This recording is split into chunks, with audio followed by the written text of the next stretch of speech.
Hey Raghunath, tell everyone about our Patreon community. Sure, Kostuba. The Wisdom of the Sages Patreon community is an incredible online yoga resource. If you like the type of yoga wisdom and culture we share on the show, then our Patreon community is a great next step.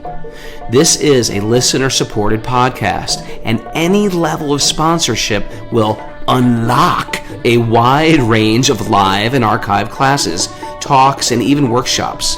Raghunath teaches, I teach, and we have a host of other excellent teachers on topics ranging from yoga philosophy, asana classes, storytelling, Ayurveda, kirtan, cooking, meditation, and a lot more. We even have an incredible online Bhakti 12-step recovery group. So if you want to check it out, go to patreon.com/wisdom of the sages. All right, let's get it on.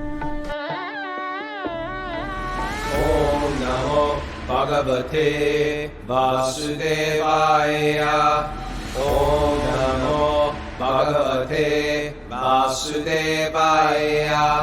Om Namo Bhagavate Vasudevaya.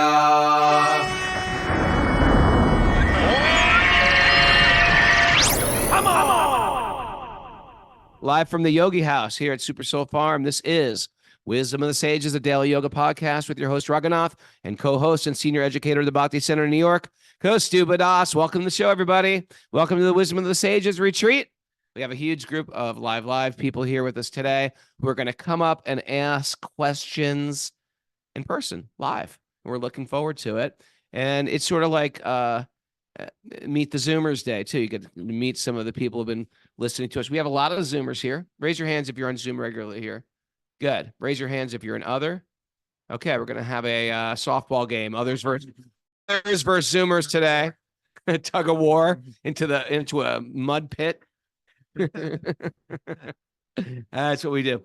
So it's already been very ecstatic, and it's only 8 a.m. today already. We've had a nice morning program. I heavied them out this morning during satsang. Told them they were all sinners and in deep Maya. Just kidding. Just kidding. I didn't say that. And we did a little movement, a little breath. And now we're time for some Q&A. But I worked them hard, Mara. I worked them really hard. They're exhausted. And now they're like, I'm going to eat some bread after that workout. Anyway, welcome, everybody. So today's the day. If you're new to the show, welcome. We ask questions and answers. It's going to be all weekend. It's going to be today and tomorrow. And so we're going to dive in unless Mara's got some announcements for us. Good morning. We have Bhakti Recovery Group meetings today at 9:30, 11, and 12:30. 11, 12:30. Also announcing that me and Kostuba and Mara taking a group on the Wisdom of the Sages retreat to India this year. And we're going to Jagannath Puri. Jagannath Puri, the holy city. So special, so special. Ancient city. Jagannath Puri, then one of my favorite cities, Udaipur, taking a day trip to Nathdwar to see Srinathji, famous place, loved by the devotees of Krishna. Then flying to Dehradun to Rishi, bathing in Mother Ganga. We have a hotel right on the banks of the Ganga where we take bath in the Ganga and we chant Ganga Stotram, and it's a beautiful, beautiful experience. And then day trip to Haridwar. Haridwar means the door. That's where they get the name Haridwar, the doorway to Lord Hari. It's the entrance into the sacred land of the Himalayas. And it's a very, very holy city for pilgrims. And then, of course, Vrindavan, Govardhan. Very, very excited. So that's all on my website. It's not on the Wisdom of the Sages website yet. Go to raghunath.yoga to hold your spot because it sells out. Kostuba's going. Are you kidding? No, yeah. Right. Okay. That is that. So we're going to call up people first. And we're going to start off with Kimmy Carol. Kimmy Carol, come on down. Give a big Harry Bowl for Kimmy Carol. Now, Kimmy Carol gave a little introduction about herself yesterday, and we were all on the edge of our seat because Kimmy Carol, she's had quite the career. Or maybe she should sit there. What do you think, Ruben? Yeah, you can sit right here. I'll scoot next to Kimmy Carol. Why don't you just tell us what your resume? You got to get closer actually because that light is sort of. She's got a very interesting resume. So I've always liked doing and learning a lot of different things. So a welder, and when I learned that I liked welding, that I wasn't afraid of fire or anything, I was like, oh, that's pretty cool. I'm not afraid of fire. So I started becoming a fire breather. And with being a fire breather, A lot of welders. Is that a natural progression for welders? I'm not sure. I'm not sure. But with that, I joined a sideshow group. And then you learn all sorts of different skills like fire eating, fire playing, sword swallowing. And How did that work out? I did that for a little bit, but then I injured myself once, and that was the end of that. That Let's all imagine how that could be an injury. Hopefully it was just like. oh, it was nothing really, Hopefully it was a tooth. Hopefully it wasn't like an esophagus. no, it was nothing really that major, but I just thought, okay, I'm getting kind of old. Maybe I need to stop doing this. So yeah, so right before I was gonna go and do a big tour with doing all these things, I met my husband, and then we got married, we had a kid, and so my life kind of shifted, and now I'm a lot more calm than what I used to be. And now I'm here. Wait a second. You missed out on a very interesting part of your career. Prosthetic. Oh, I forgot about that. Okay, so before all the fire happening, I used to make prosthetic limbs and orthotics. It's kind of like if you can create something with one kind of material, it's something that you can create with any kind of material. You just have it. It's just a mechanical ability. Was this part of your you welded legs?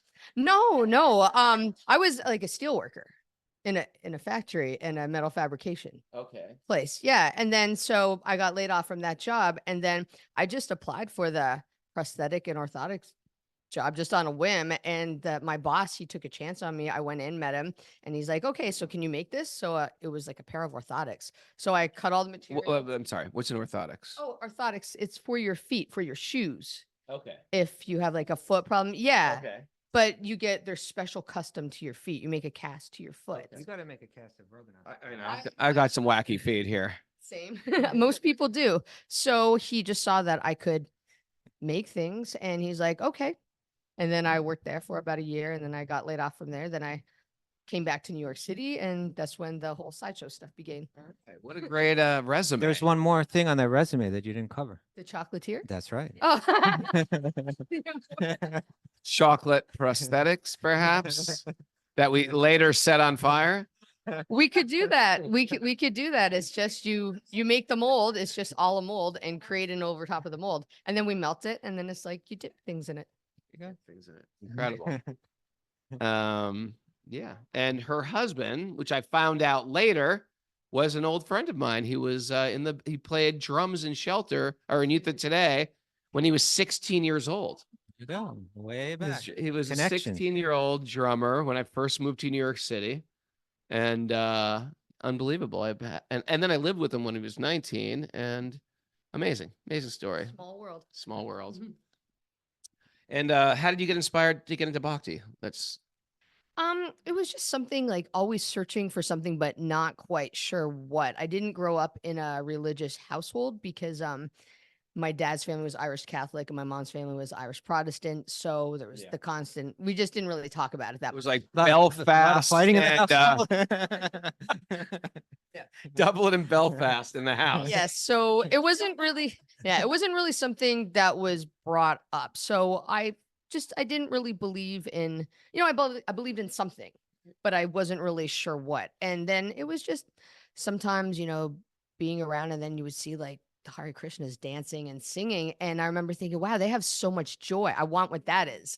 Like that. It's just, you would feel it when you're around the presence. And then, it was just like something that I would see every now and again, but didn't really think about. And then all the times I'd be in Union Square and I'd see everybody there, and I'd like talk to the devotees as much as I could. And it was always such a wonderful experience. So a devotee gave me Bhagavad Gita, and then I was like, okay, so I had a hard time reading it because it's kind of hard to follow. So I went online and found the child versions of it, which comic book or no, but I didn't know that. I would love that. I'll show you some comic books. So I just found it a lot easier to understand. And then even listening to Wisdom on the Stages, you guys break everything down. It just makes it more understandable than just picking up and reading. It's kind of like if you try to read the Bible, it's hard to read, but It's a hard book to read, that Old Testament. But then if you hear the children's stories of it, it makes it interesting and captivating, and your mind can understand it better. So I always think of it like it was, I actually looked up, is there a Krishna book for dummies? Like there's always something for dummies. There isn't one though. There should be. There is. Oh, there is? Yeah, we're gonna. Oh, I couldn't Me and find it. Bunky and Mara are gonna dramatize it later on Nice. this afternoon. I like the dramatization of the other night too. That we're gonna do that. We're gonna do that. So, Kimmy Carol, what's your question for today? So everyone has day-to-day life with the constant struggles with other people and the slight annoyances here or there. How can you, I can't get past this. How do you just not become so triggered with the way that other people are, the actions and the reactions? Like if you're driving and then someone cuts you off, doesn't signal, like how do you just like let it go? Or like rude people, how do you just let that go? Like I find I'm in a constant struggle to not take it personal and to not get angry. So I just think, okay, they have their own path. They're doing whatever. It's not about me. And I can think about that in my head, but the way I feel is completely different. So what do you do? How do you still have these struggles? That's a great question. Because I think would just be so free to let it all go and to just let it, like, just let everything go and not feel that, especially when you're in the city, like, you know, you see it all the time on the subway, on the train, just people walking. Oh my God, get out of my way, slow walker. I'm trying to get somewhere. And it's just, think about it, like, it's not the end of the world, but I can't always get past it. It's just like a constant struggle that is in my mind. And when I go to sleep and I just kind of pray, like, please give me tolerance. Just let me have more tolerance towards other people. That is a very great question, I think. You want to jump on this? Jump in. First of all, the good news is you're noticing it. Most people just think that's life. Like someone will walk in the room like, who is this jerk? Like they'll just say that. They'll just say, who is that jerk? Or they might be wearing something that they would never wear. What the hell they think they are walking in with that outfit on? People actually think like that and they speak like that. So when you start to become conscious of it, you start to realize this guy who's triggering me because the outfit he's wearing or the way he's behaving, or if he's just talking too loud, these triggers are my problems. Even if he's saying something actually offensive. If I'm triggered by it, that's a sign that it's pushing me to sort towards something that I have to check in with myself. If there is anger, that's angry. That's it's not Irish. And there,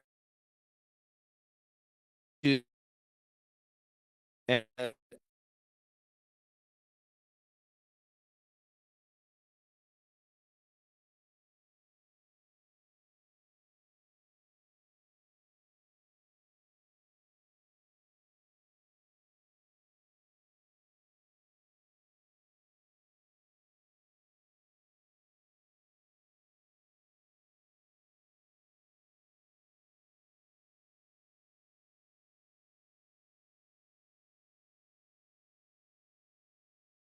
reels right now. Okay. Lost everybody. We are back. So I don't know where you left off, but basically I was saying triggers are signals for me to check in with myself.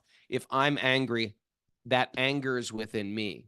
People can trigger me to get angry. It's my anger though. And that's what I have to deal with. I'm responsible for my anger and I'm responsible for my reactions. So part of it is to note that and just to hear that and just to hear that. And when I start going there, I start to say, well, this is me. This is me. I'm going to stop blaming and I'm going to stop complaining. These two things will not allow me to chant Hare Krishna with pure heart. Right? If you want to chant Hare Krishna with a pure heart, blame, you could be sitting in Radha Kund, right? Or you can be in a kirtan or going to, you can have all these spiritual accoutrements. But if you can't stop blaming and complaining, you'll have a very low ceiling for your spiritual evolution. And this is big. And what will happen is, and in your case, it is happening, is you're sincere. So you've probably been chanting, you've probably been reading, and then Krishna says, oh, I want you to have this mirror in front of your face. And the mirror shows us all of our shortcomings. And we get angry at seeing our own shortcomings. And I think, like, wait, I'm trying to be spiritual now. I should be more evolved than this. But that's part of cleaning the house. Ever move your couch? Once you move your couch, you realize, oh my God, my house is really dirty. I was doing pretty good until I moved that couch. And so in the process of cleaning the house, if someone walks in while you're cleaning, they'll be like, man, your house is a mess. What's going on here? Like, well, I'm cleaning it. In the process of cleaning it, it gets dirtier. So if you feel like you're going through some pain, you're noticing all these shortcomings, why aren't I more spiritual? I'm doing all the right things. That's because you're sincere and Krishna is calling you forward and he's holding the mirror up in front of your face. And it's when we start to notice these things about us is when we start to correct them. And we get shown, oh, there is a fork. This reaction is me. I can't do this any longer. Anything you want to add to that, Prabhu? There's so much we could say. It's a really good question. I think it's a question that, people, and when people come to spirituality, it's one of the first things we're really going to start to wrestle with. Maybe a place to start is the idea that why are we concerned with this? Like, why do I want to become free from these feelings that I have inside? Some yogis, their thing is they want to feel peace. And so why am I burdened with these thoughts and these feelings? I want to feel peace. The Krishna devotees, it's a little bit, that's there, but the real motive is not exactly that. The real motive is these thoughts and these feelings are preventing me. They're in the way of me feeling love for Krishna, right? In other words, they're occupying my mind and not allowing my mind to contemplate my relationship with God and feel those feelings. I'm absorbed in these feelings instead of the feelings that I really want to be absorbed in, which are feelings of devotion. So if we approach it with that, from that perspective, we're not thinking like, why don't I have peace now? We're thinking, I'm on a lifelong mission to get to the point where I'm feeling those feelings and thinking those thoughts all the time, where my mind is absorbed in bhakti and Krishna consciousness, and I'm feeling love for God. And when I feel that, I'm going to feel love for all the people that are connected to God, including the ones that are been disturbing my mind all along. Like to be a challenge. Yeah. And so then if we approach it from that perspective, then we're already not thinking, why not today? Why not tomorrow? We're thinking like, okay, this is going to take some time. I want to come to this level of consciousness. Now I need to work on it. And then so now it's not like, oh, you're disturbing my peace. It's like, oh, here's the next challenge for me in my process of coming to full Krishna consciousness. And what Raghunath said was about complaining or blaming. When in the moment when you're feeling those feelings, then you have the choice right there. On one side of the coin is complain or blame.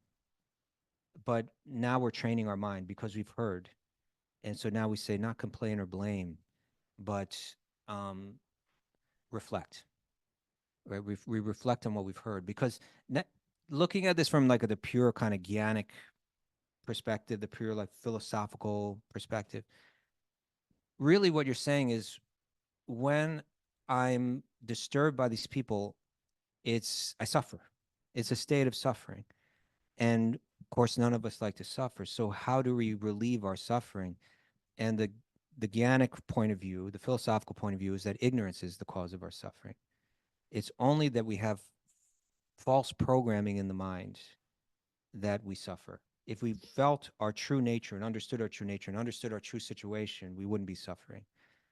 And so then if ignorance is the cause of suffering, then what gives relief to suffering is knowledge. And so then in that moment, rather than complain or blame in a state of ignorance, we reflect on the knowledge. And that knowledge, it comes in there are many facets of that knowledge, or many statements that one could reflect on, statements of knowledge that one could reflect on. Like blame means this inconsiderate, unfair person has caused my suffering now. And what we reflect on, for instance, you can reflect on the idea of karma, right? That if it's come my way, my faith and what I've heard from these texts that have been handed down for so many thousands of years by so many great sages who did achieve this higher state of consciousness is that whatever kind of sufferings come my way in life, that I caused them at some point, and now it's coming back at me for my reformation. So if I switch to blame, I just keep the cycle going. But if I switch to reflect, then I reflect on that knowledge. Even though it feels like this person coming at me is coming out of nowhere with this stuff and I don't deserve it, let me reflect and think about it in another way, that what's coming at me right now is something that I've sent at other people, whether in this life or in a previous life. It's the same kind of energy that they're playing with, I've been playing with. And I'm either going to stay in that cycle or I'm going to transcend it through this reflection, saying, okay, it's come back at me. I'm not going to hold any animosity towards the person that's sending it my way. That's just like, okay, that's the sprout of truth and the relief of your suffering and the destructions, in that. So that's the idea, is that the more you reflect, it's one thing to hear the knowledge, that's really important. But then when you reflect on it in that moment, then it really starts to take root. Becomes less theoretical. And the more you do that, the more the mind is reprogrammed to see the world that way. Now so at a certain it becomes less of a challenge. It becomes easier and easier. And when we meet people that seem like they're spiritually advanced, it's because they've been practicing this kind of thing, and it's helping them to see like this all the time. But with Bhakti Yoga, there's still another element to that, and that's Krishna's mercy, right? It's like, I wish I was this powerful yogic person with this, ability to always reflect and release all these things and let go of all these things, but it's really hard. But Krishna, the reason I want to let go of them is because I want to love you, and these things are interfering with my love for you. You please help me come to the point where my mind can always be absorbed in you. And that kind of prayer is the kind of prayer that it's taking shelter of Krishna rather than trying to overcome the material energy by your own power. And that's like a whole nother dynamic where Krishna he gets personally involved in your life and can get personally involved in your mind and begins to take kind of shelter and receive grace.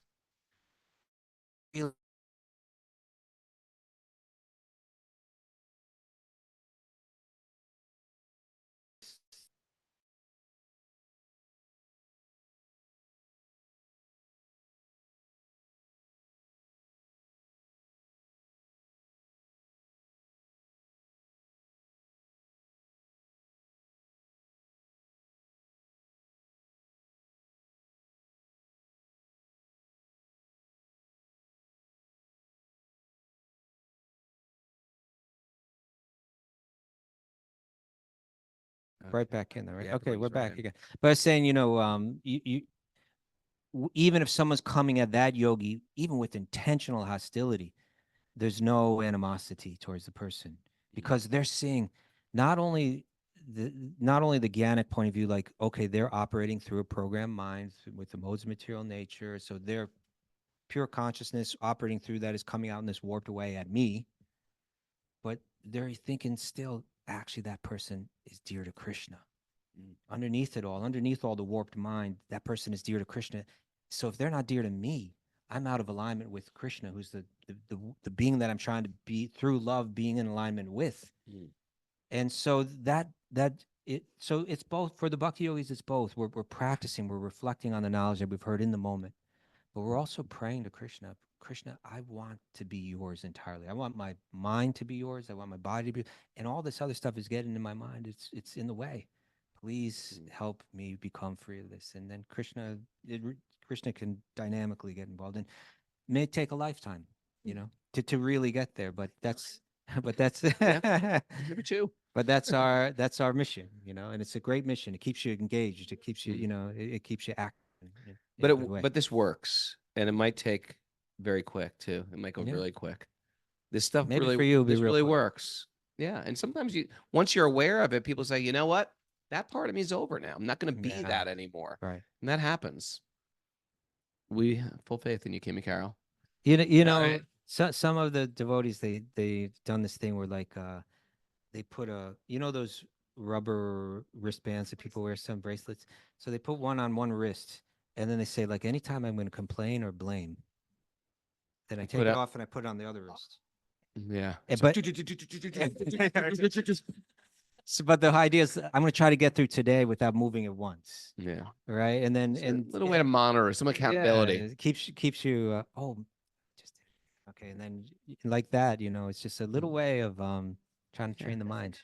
Give All it, right. give it a try. Good try. Okay. Thank you, Kimmy Carol. Thank you, Kimmy Carol. All right, Good question.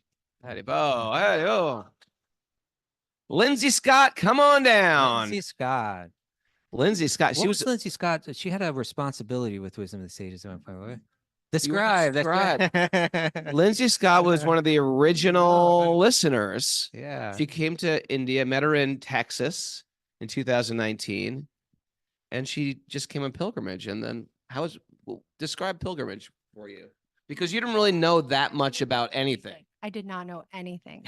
All I knew was you said some things at a yoga workshop that rang true to me and it just made me feel something that I Aw. needed to hear. And What did he say? I don't remember. But it moved him. It was through the 6 pillars. Oh yeah. Good stuff. So it was a lot about integrity and just not criticizing and all these things that I struggled with.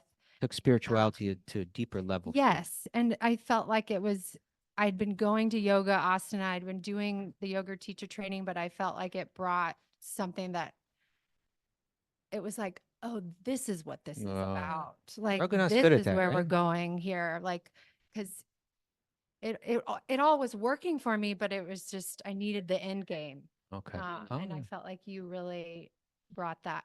And I'm Thank so you. thankful for you, both of you and all of you. I'm so honored to be in your presence.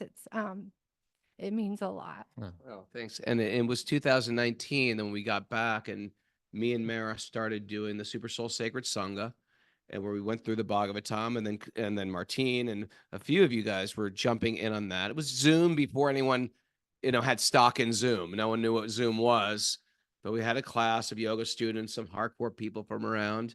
Then Kostuba would jump in, and then after a while, we were like, let's make this into a podcast, and that started 2020. The infamous 2020, when everybody a was year. looking for something to latch on. So you were there the entire time. Great. And welcome aboard. And how is your spiritual life? You're out there in San Antonio now? Yes. It's there and it's good, and I'm so thankful for it. It's challenging right now. I have a 3-year-old and a 1-year-old, and so finding the time and energy and strength to pour into it when you don't have very much of a Sure. spare. I stay home with them, and so. But and that- always remember that the time that you're spending with them is also part of your practice. well, Think that's that- good to hear. Yeah, it's not something else that you do, but yeah. yeah. So what's your question? Does it have to do with the 1 and the 3-year-old? It does. Yeah. Like, where are they now? They're in a room with a bowl of cereal. No, that goes along with my question. And my question is for advice and I feel so new and like an infant myself in my Bhakti practice. And like have so many things that I need to work on, and yet how I can share and bring this to my kids so that they don't have to, go through all the stumbling blocks and reprogramming. And my husband has a really good, his own practice, not into Bhakti, but he's extremely supportive, and he's more into Catholicism than I used to be. And then I've kind of shifted. So how we're kind of integrating both of these faiths, or I guess they're Yeah. both of these practices and faiths into our family, and how to do that in a way that is beautiful and harmonious, and it doesn't have to be at odds. It's just what works for one another. and again, so just how to share bhakti with my children and when I don't feel qualified, and B, how to counteract the program living in the material world, and how to counteract the programming that happens. I see it happening in my kids, and it's challenging to just how do you counteract that? See 'Cause them getting programmed by the world. by the world. Yeah. And it's like, ugh, I don't want that you to, how do I, Sure. especially when they're this little, because they're only 3 and 1. So it's like, I can't have these deep conversations with them yet. Like, yes, this is a really, really cool truck, but like, let's not base everything about this amazing dump truck. Ragnar's mother never did that. Don't be so attached to your toys. I don't I don't think you're overthinking. I think you're thinking. You're not overthinking. You're thinking. And how to raise children in a world that is like it's a riptide dragging them to overwhelm and Maya and materialism. That's what we should be thinking when we're parents. And I'm happy you're thinking about it. I'll go first with this one. When my kids were little, we had a conscious idea of how we wanted to raise them. And, we had alternative schooling. At certain points we homeschooled. At certain points we put them in Waldorf schools where there was a lot of pressure not to have any screens or even television for the kids. And because of it, it protects them because we are what we see. And, I even got to a point where I was living in New York City. I had a career in New York City as a yoga teacher. It was a thriving career, and it just wasn't good for the kids. I had to put my kids over the career, and we moved to the countryside. And in New York City, you can't let your kids just, okay, go out and play. I'll see you in an hour. You can't do that. So I compromised, and I got a television. I said, okay, you can watch whatever they were watching back then. I can't remember what it was, and yeah, it wasn't Sesame Street. Ninja Turtles. Yeah, it was something. It was something where, yeah, I felt very, very compromised. So I remember the day that we decided to move upstate, and I traded in the television for a creek. And when you have an encouraging environment of other like-minded parents that were all saying, we're going to also opt in for this. None of that stuff for the kid. I'm not going to let them lean into that. It affects the child's mind. That being said, I was from a compromise. My parents raised me on television. I can name you every commercial from 1974 to 70. I know I've been raised by television as my babysitter, and they thought it was a good thing back then. So it's not like we're hopeless, but it is overwhelming what's out there in the material world right now for kids, and what's even in regular schools. So I do think it's good to really be thoughtful about it and get on the same page with your husband about how you want to raise it, and do it very intentional raising of kids. Kids don't need screens till they're older anyway. It's also sometimes we give them to them just to deal with them, but sometimes we have to figure out how we want to raise them. And I'm not going to say there's some gold standard for it, but it's something that you can look into. And I think it's good that you are. Another thing is whenever there's mixed faiths in a family, I think it's useful to extract the values of the faiths. So forgiveness is a faith of Christianity. It's a forgiveness of Bhakti. There's a lot of things we have in common with spiritual traditions. And if you extract the values and teach the kids the values of, you put in your time and you work for something and then you get a result. That's an important value. The value of, being empathetic and listening to some person's problems before you just start to share all your problems. First hearing a person before you start sharing, and then first understand them before you ask to be understood. Honesty, integrity. These are all important things that you can share with the kids. And if you wanted to get in more specific things, with my kids, they grew up reading the Ramayana and the Mahabharata, and you can always reflect with those, because even in a very broad sense, even books that I do consider sort of myths, maybe there's Nordic myths or things like that. Generally, these ancient tales tell stories of archetypes. So even if you're reading it in a mundane way, the Bhagavatam, or not the Bhagavatam, but the Mahabharata, they have these archetypes of good and evil, the archetypes of envy, the archetypes of lust, the archetypes of chivalry, the archetypes of courage. And it's good for a child to understand that these are different things that I can choose. I can choose to be courageous now. I can choose not to see what happens when you act in a greedy way. This is what happens. You end up like Duryodhana, you suffer, or you end up like Ravana, you suffer. And I think it's really important to have those. At the same time, they're learning these stories, which are almost like cartoons.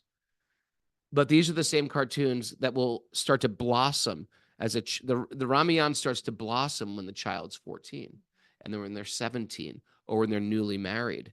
What to speak of, in our age now, in our 50s, we love to read the Ramayana. It means something completely different to us. And then also when we're old men and old ladies, that Ramayana will take on a new meaning. The Mahabharata, the Bhagavad Gita. These aren't books that you read, you put on your shelf, check that off my bucket list. What else am I going to do for summer reading? These are books you read for your entire life. And it will affect them. And you can teach them verses, little nut, just like, my mother used to give me little chunks of information that she would say, don't take drugs, or, she's a million of them. And they were impregnated into my brains from childhood. And some of them were crazy, and some of them were very useful. And some of them, they're still in my brain. And if you read my book, I don't know if you read my book, but if you read my book, there's one point. You ordered You've read two it twice. copies? You've read both. Okay. There is a time where I'm drowning in Brazil. And while I was drowning, I remember my mother saying, never swim in waters you're unfamiliar with. And I was like, she was right. I was unfamiliar with this water and now I'm drowning. Why didn't I listen? So we can teach these nuggets of wisdom to children. And the Bhagavad Gita is filled. And you can even, if you find it very complicated, like Kimmy was saying, oh, this is so complicated to read, find something that you can relate to. Or maybe even write it in a simpler fashion and have the child learn those. And for kids, they learn verses and shlokas in Sanskrit and English sometimes just for fun, because everything to a kid is a game. We play shloka games with the kids when they were little. But you can only give as much as you can only give as much as you got. So the real thing is create a bubble around yourself for your own education, make some time for that. And not just education, but for your own spiritual life. A little bit of time in the morning, and it's hard being a mom, and a little bit of time in the evening. But, if you ever been to a temple or you've been to India and you see people chanting 16 rounds and going through all the different rituals in the morning, rituals in the evening, devotional service may look different for a mother of a 1-year-old and a 3-year-old. It may look different, but you can always have kirtan going in the house. You can cook with love and devotion and offer your food and feed them prasad. It's quite powerful. Thank you for being so sincere. Christy, you want to add? It's just that little Raghunath obviously knows so much more about this than I do, because I've never had kids. And I've seen what he's, how he's kind of all the experiences that he's given his kids and how it's affected their lives. And it actually, not having kids also kind of gives me a bit of like an observer, a detached observer kind of view perspective. Like he's blowing it. He is. Well, no, but not just you, but like I can see so many different types of parents and how they operate, and I can observe their kids and see where they're at. So I've got that going for me. and so I'll just share maybe just a little bit. But one thing I have done is actually I've taught kids by groups of school kids and stuff, and I really enjoyed that. And it makes me think of like, if I were a parent, like what would I do? And I think I would want to give them knowledge, and especially the most important knowledge is like this fundamental knowledge of like, what is the soul? Because you are a soul, and the tree has a soul, and the dog has a soul, and and all the other people, their souls, and they're moving through the bodies, like just on a very simple level, just to give that framework right from the beginning, I think could be really life-changing thing, and it can be done in a very simple way because it makes so much sense. Mm. Right? If the kid gets that from the beginning, then so now all of the values that you want to inspire them to embrace as they're growing up, they're all within the context of that very fundamental idea. And I think they'll take root much more easily in that kind of clear logic of the soul. So that's one thing I think. Um, and another thing is that being said, it I think what Raghunath said about like when your kids everything's a game is really important because you want to invest knowledge, you want to invest values into them. But it seems like as soon as it stops being fun, then it's almost counterproductive. Like I'm no child expert. I'm sure, so, but I don't want to speak in absolutes here, something like that. But in other words, the more fun that it is, the more that they're gonna the less that they're gonna resist it, the more that they're gonna voluntarily embrace it. But there can be um the dynamic where you're trying to force it, and that might be counterproductive. That then now they're gonna build up walls of resistance against it. So I would imagine it's probably a difficult thing for a parent, but like a really important thing to know when just to let go and be patient.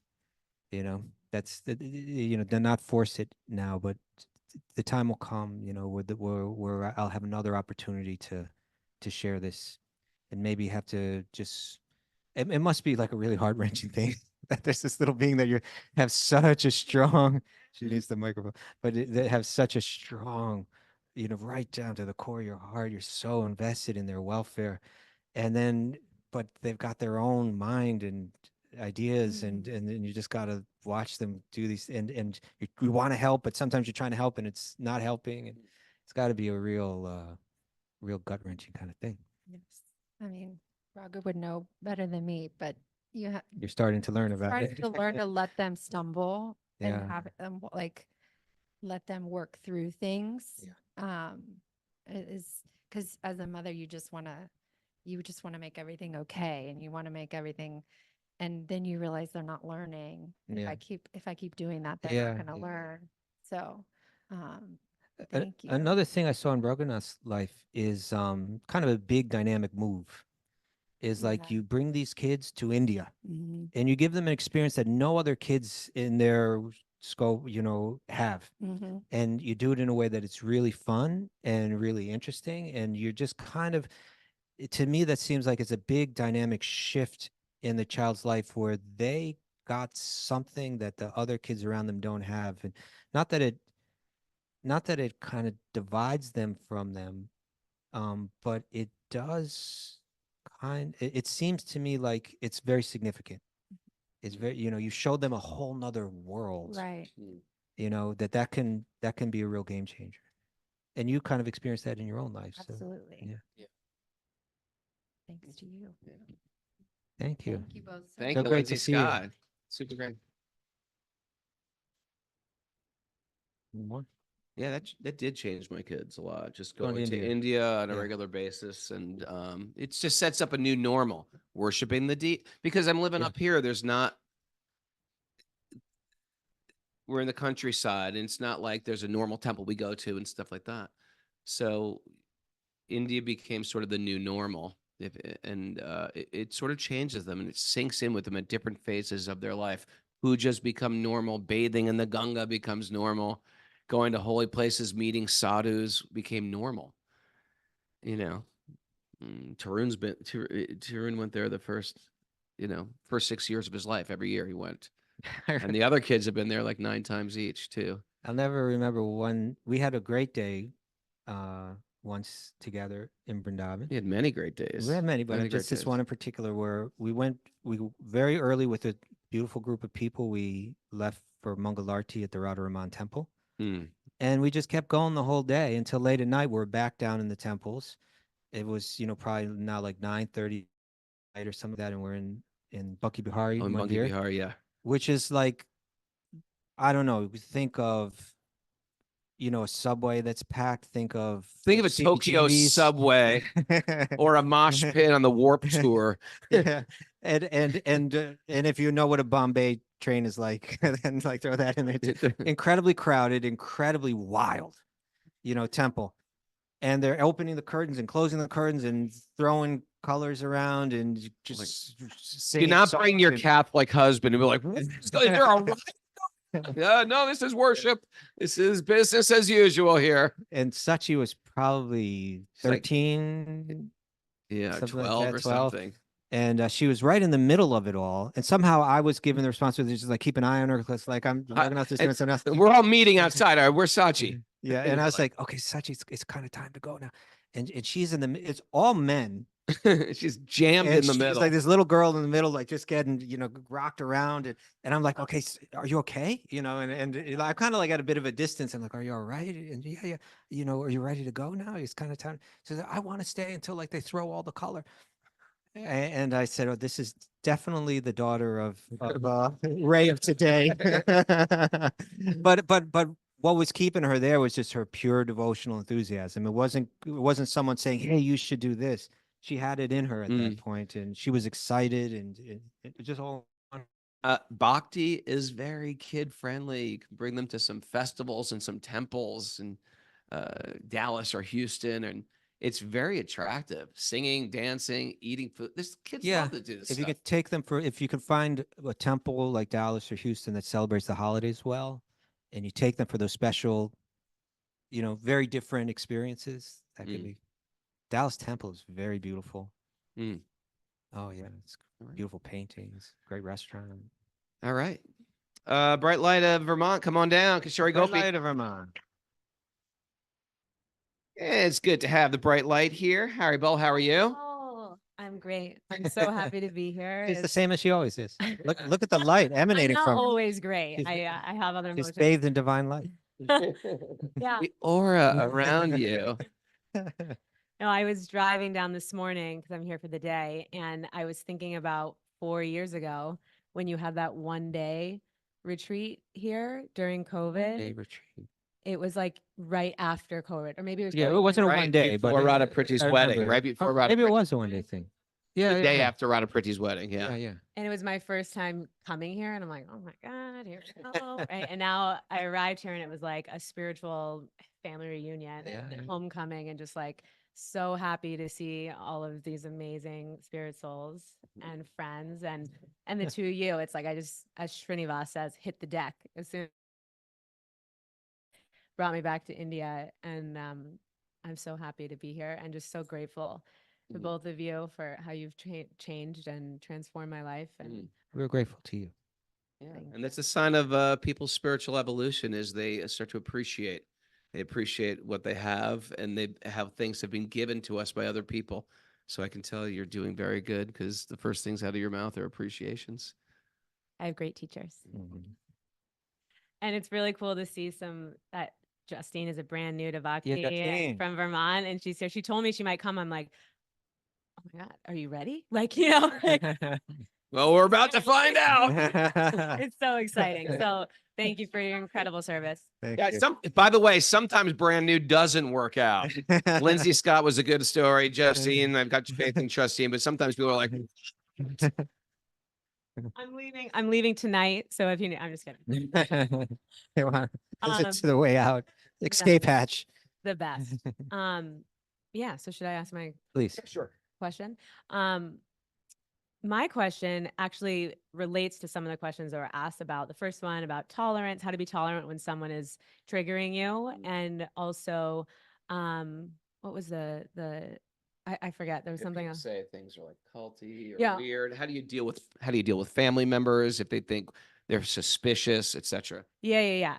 But someone else asked something, and I was like, oh, that's perfect. But anyway, my question is how to remain tolerant, how to remain sattvic, how to, in a way without getting defensive, respond to someone who is questioning your path, or even insinuating or straight out saying that it seems like you're in a cult, and how to meet that in a way that perhaps they can hear and not just think that you're even deeper in the cult, you know? Yeah, oh, that's what all cult members say. It's exactly what the cult member would say. Yeah, sometimes just jump in here. No matter what you say, you're in the cult, and they've already dug in their heels. They don't want a discussion. They don't want you to answer them. They've already made up their mind. And so there is nothing to say, really.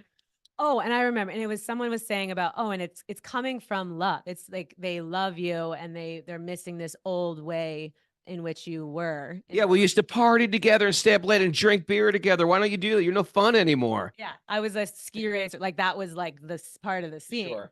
And I'm less like, I have my personality, absolutely, right? But I remember talking to Kastuba in India one year of like, how do you remain more like equanimity? Like there's more equanimity and you're not quite as like, what's that? And you're not quite as, and just sort of, you're a little more baseline and people can think you're brainwashed, like you no longer have, these emotions or. Yeah. And so I believe it's a misconception and I feel very grounded and rooted in my faith and in our community in Vermont and all of these things. But how would you simply, kind of how we distill, like teach Bhakti to kids or, Bhakti to someone who's new, teach the essence of Bhakti to someone who is threatened by your lifestyle. Teach the essence of it to them or help them understand what you're practicing. Okay. That second.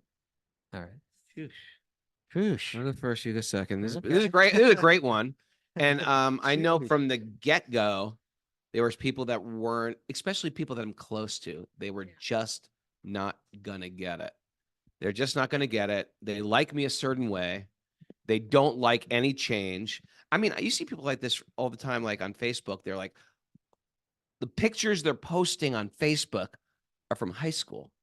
Like this was like they're still living and trying to hold on to a body, a haircut, the things we did, all that happened then, like as if time hasn't changed, or matter of fact, they'll even say you've changed as if that's a bad thing. Yeah, I was thinking, I saw some little cartoon where it says like someone's looking at one person saying you've changed.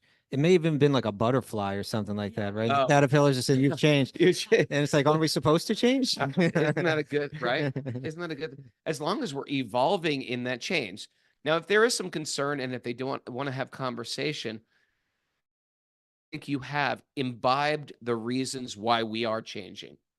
Like sometimes I would tell my I don't know if I mentioned this in the book or not, but my mom came downstairs when I got back from India. I was up at 4 a.m. with my robes on, just chanting loud, Hare Krishna, Hare Krishna. It must have seemed nuts. It was like Christmas Day or something like that. And she's just like, what are you doing? And you could understand, like, it's completely foreign from the little Catholic kid I raised. And now he's got some weird robe on. And back in the 80s, there was no even internet. You didn't even know what a robe was. It seems super culty. And so I just said, I just had to de-escalate it. I just said, I'm praying. Yeah. I'm praying. It's just a way to pray. So sometimes you have to be able to de-escalate it, or was she like, you look like you're praying in a really crazy way? Well, then she said, I thought you were going to become a Catholic priest. She said, I thought you said you were becoming a priest. I thought you meant a Christian priest. And my answer, and I just said, I am a Christian priest. Oh, I'm sure she swallowed that one. Don't look like any Christian priest. Yeah. I said, I am a Christian priest. There's one God. Okay. There's one God. I'm following Jesus. And this is exactly what Jesus, love God with your heart, mind, and soul. They just do it different in different cultures.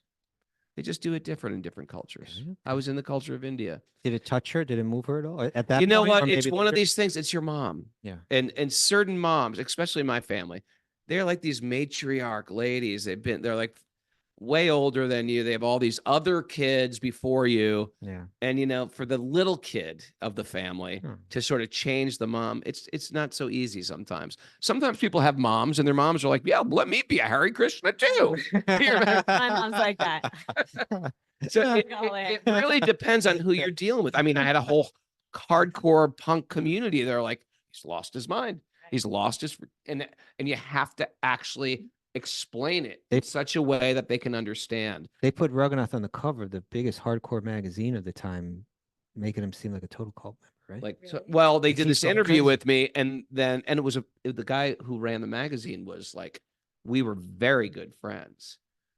So it was like a type of deep Before the betrayal. shift, yeah. It was a deep betrayal because it's one thing if it was the interview, but because he was the editor of the magazine, he would just insert things like, this is exactly what cult members say. Note when he said that. And it was so The cover of the magazine made him seem like it had some kind of weird like I was effulgence like behind I it was or something. shrinking or something.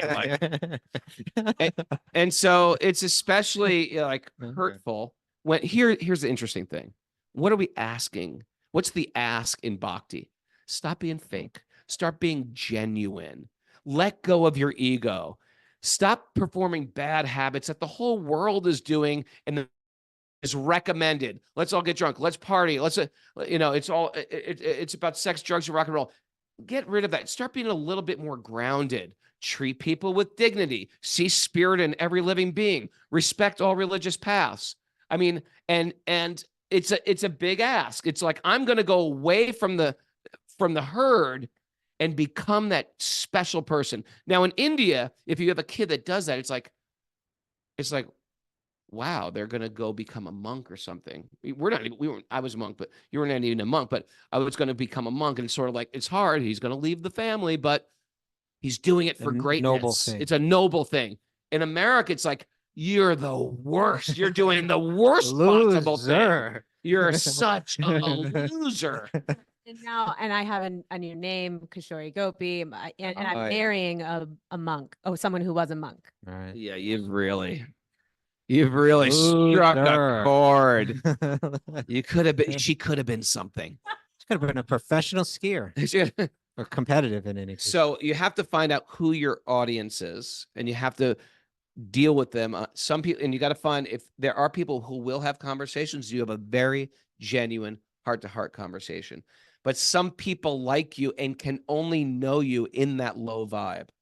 Yeah, Like if you partied with them, you know what I mean? And they and because by you saying, you know what, I don't party anymore, it's threatening to their partying. I have so many old friends or sometimes even family members that I'll go back for, Christmas or Thanksgiving or something like that. And they'll be like, oh, here comes the vegetarian. I don't say anything about vegetarianism or veganism. I don't say anything about it. They bring it up. I'm not pushing on them. They're like, because they feel confronted just because I'm saying no. So expect that. Yeah. Expect that when you want to jump high, right? There's going to be people who are just not going to want to jump high, Expect that if you want to work out and do yoga or start jogging, there's going to be people who are just like, oh God, they're going to resent you for being the best you. That's my. No, that was great. It is. It's not a cult. It's a culture. I was going to add one more thing to it, just from the other perspective. We can be a little bit conscious of the cultish kind of things that are like, Yeah. Well, in other words, it's a cultural thing. It's a different thing. There's a history in the Krishna consciousness movement where it wasn't a cult, but it did have a lot of, particularly right in the beginning, it did have a lot of cultish dynamics operating within it. Fun cult dynamics. Few little cult dynamics. So what the easiest way to kind of diffuse that is to admit them. Yeah, like the Krishna conscious movement, it has had some culty dynamics, but for the most part, it's over it. And where there are dynamics, it's a big worldwide thing with all kind of different people in it. And I kind of find my way. That aspect of it, right? Yeah. I thought, it's Yeah. even that like you're either in or you're out. You And know, if you don't do this, then you're. Yeah, and we don't then have that in our community. once And they now I'm going to Super Soul to beat them all. the compound in upstate New York. My parents can't wait to meet you guys because they've seen, even in 2020, like I would be visiting home and they'd hear your voices and we hope that you're going to be at our wedding and no doubt. you'll get to meet them and and they'll see like, oh, these guys. Okay. Oh, there they are. They're Look at her cool clothes. Roganoff, can you wear Adidas sweatpants to my wedding, please? It'll be good for the family. Those wash jeans, those cool Oh, wash jeans the, that you wear. the Frenchie the skin jeans. The skinhead jeans. Wear Dodie, you can wear Dodie.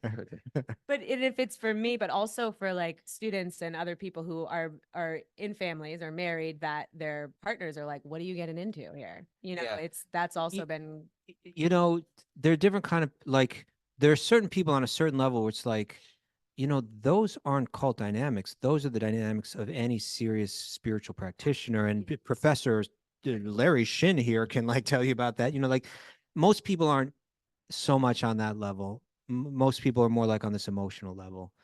So that's when it's just like, hey, I'm all right. And you know, just being able to admit that there have been some cult dynamics, but that's not what you're into already. That just kind of puts you totally on the other side of the cult dynamic, and it kind of loosens them up. And then, you know, some people it requires patience. Some people, like we're not saying you're trying to go up and they're trying to pull you down.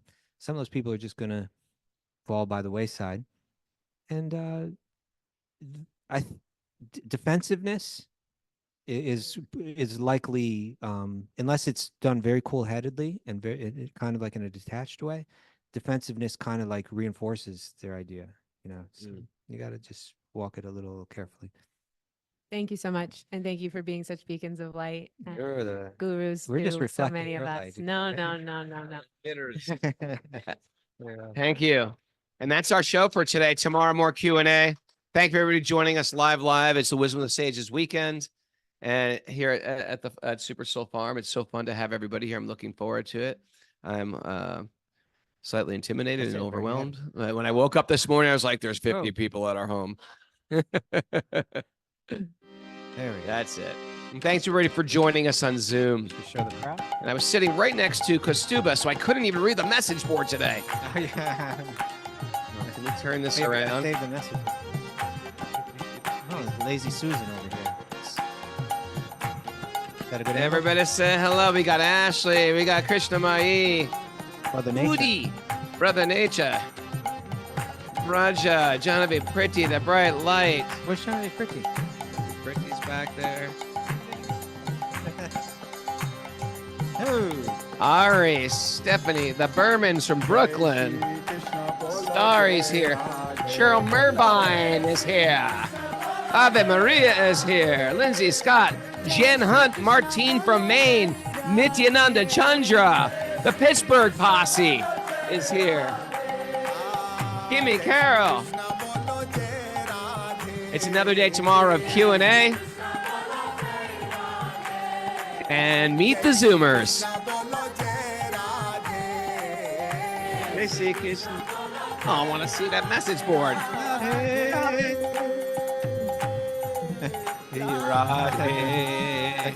It's not a cult, it's a culture. Thank you, Johannes.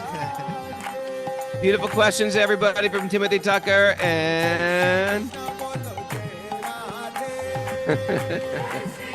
thanks, everybody. It's time for breakfast. It's a beautiful day, but a beautiful day. Let the magic continue to flow. Honey, bow.